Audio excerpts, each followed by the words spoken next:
A river doesn't need permission to reach the sea. It carves its own path through stone, through silence, through centuries of being ignored. Philippine music did the same thing, long before anyone thought to write it down. There's a moment buried in the diplomatic records of the Ming Dynasty that almost nobody talks about. A moment so strange, so out of place in the rigid ceremonial world of the imperial court, that the officials who witnessed it apparently struggled to explain it in their own language. You know, Filipino envoys arrived bearing gifts, as was expected. They also brought sound, and that sound, raw, percussive, layered in ways the Chinese court musicians hadn't encountered, stopped the room cold. The emperor silenced his own musicians. Think about what that means. The Ming court was one of the most musically sophisticated institutions on the planet. Professional ensembles, centuries of refined theory, strict hierarchies about which instruments could be played in whose presence.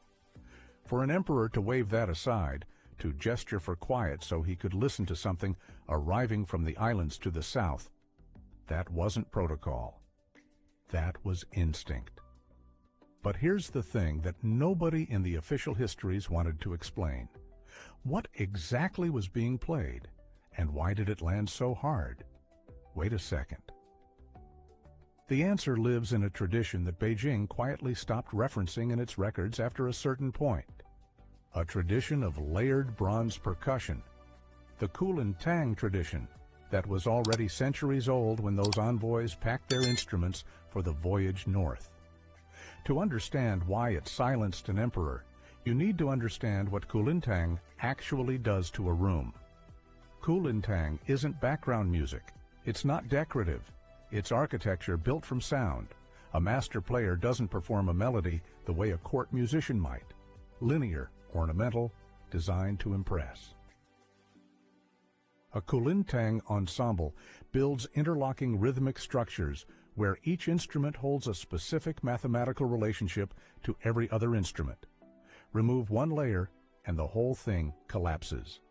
Add a new one and the structure shifts entirely. It breathes. Chinese imperial music, for all its beauty, was hierarchical. One led voice, supporting tones. A clear top-down structure reflecting the Confucian order it was meant to embody.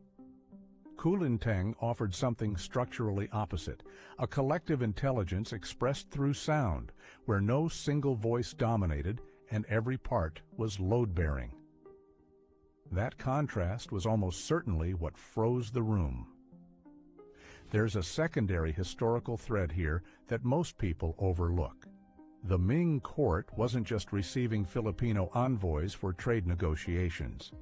The early 15th century saw a period of aggressive diplomatic outreach under the Yongle Emperor, the same ruler who commissioned Zheng He's voyages. These missions weren't purely commercial. They were cultural intelligence operations. The court wanted to understand what lay beyond its borders, not militarily, but philosophically. What did distant peoples value? How did they organize meaning? Music, in nearly every ancient civilization, carries the answer to that question faster than any written document. It tells you what a culture finds beautiful. It tells you what a community considers sacred.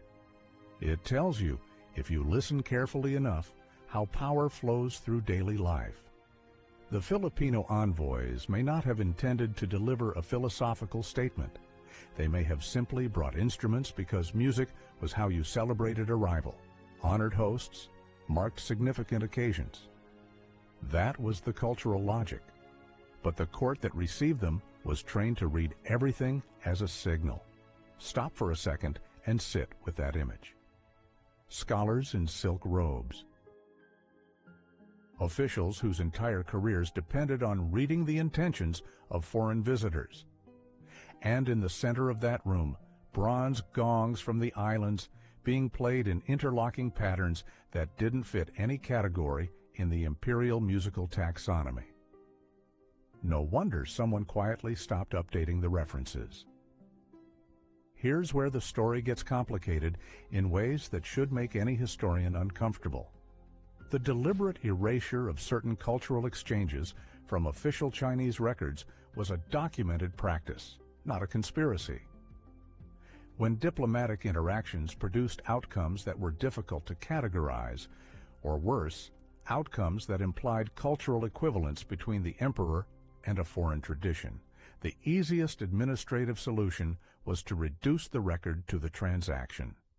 Gifts received, trade discussed, envoys departed. The music never makes it into the column of significant events. This wasn't malice exactly, it was bureaucratic self-preservation. An empire that presented itself as the cultural center of the known world couldn't afford a paper trail suggesting that something from a non-tributary state had genuinely unsettled its aesthetic hierarchy. So the record got trimmed, the moment got flattened into a footnote, then disappeared from the footnote entirely. What survived, though, was the music itself. The Kulin Tang tradition continued across the southern Philippine archipelago, particularly among the Maguindanaon, the Maranao, the Tausug, carried forward not in stone inscription, but in practice. In the hands of players who learned from players who learned from players. An unbroken chain of transmission that stretched across the same centuries during which imperial courts rose and fell and rewrote their own histories. There's something quietly devastating about that fact. The tradition the court couldn't categorize outlasted the court that couldn't categorize it. And the music changed over those centuries, grew, absorbed new influences, developed regional variations, while remaining structurally coherent enough that contemporary ethnomusicologists can trace its architecture back to forms that predate the Ming Dynasty contact period. The pattern held, the interlocking logic held. Whatever the Filipino musicians brought to Beijing, they brought something old, something with roots deep enough that no diplomatic erasure could reach them. Wait, because there's a third layer to this story that almost never gets mentioned, and it's the one that matters most for what comes after. When Spanish colonizers arrived in the archipelago in the 16th century, one of their first systematic cultural projects was the suppression of indigenous music. Not because they found it aesthetically offensive, some accounts suggest the opposite, but because they understood correctly that ritual music was infrastructure. It organized time. It marked authority. It told communities who they were and what they owed each other. Destroy the music, and you fracture something that law alone can't touch. The Catholic Church replaced indigenous soundscapes with its own, deliberately, methodically, over generations. The choirs, the bells, the liturgical calendar of feast days.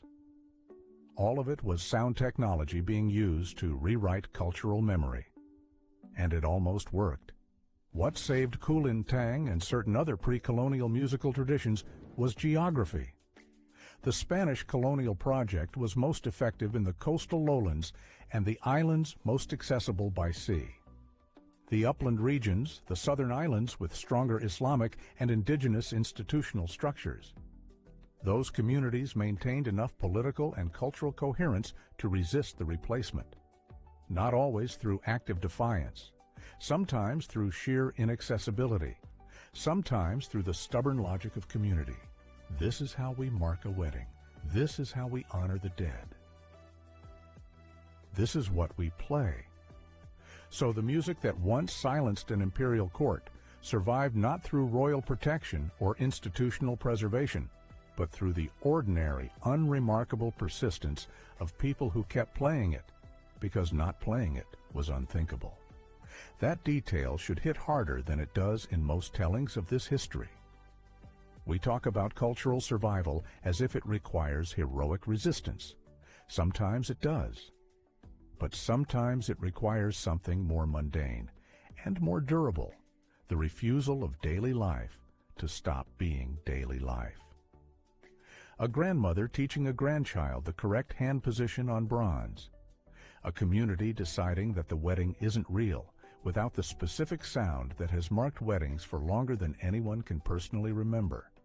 That's the real preservation mechanism, not archives, not academics, hands.